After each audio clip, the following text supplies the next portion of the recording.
Hello, I'm Ben Singleton. Good evening and welcome to the Antarctic Business News.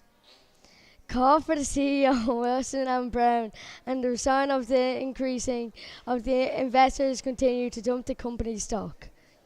The value of the Antarctic's third largest oil and gas insurer has dropped significantly, sparking calls for a vote of no confidence by the board. Representatives from Will and Brown continue to reassure the investors that the sustained recent spate of the iceberg-related disaster included the Marzan oil spill and sinking of the Christian Sun could have not been foreseen. However, the stock will be continued on the plummet as long as the company is forced to cover the costs related to this serious disaster. In other news, King Red and the Alaska's largest fishing companies to be bought by the Canadian firm Northwestern. Both companies have agreed to deal that sees Northwestern purchases that doubt and the vessels of King Red and at the price significantly less than the market value. King Red was badly hit by so-called crab conflict. The effect of the industry last year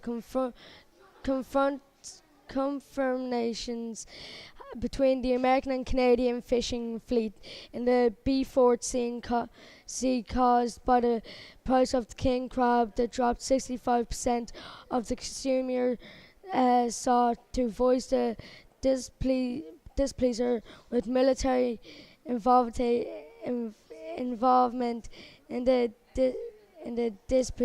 disputes. It is hoped that the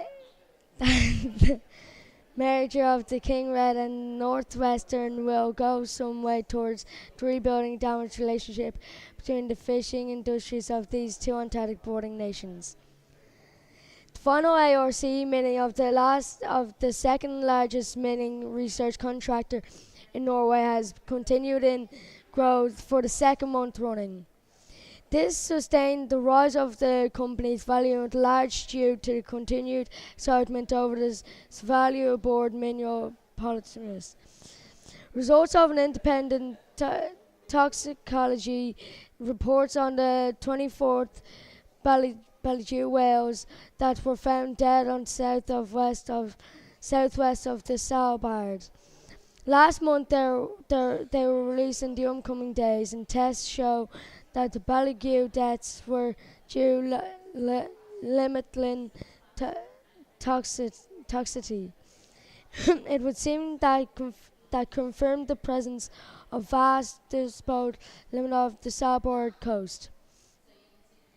This news continues to drive up the price of the land of the island. The mining companies from countries including Britain, Germany and Finland are seen to increase interest in their stock.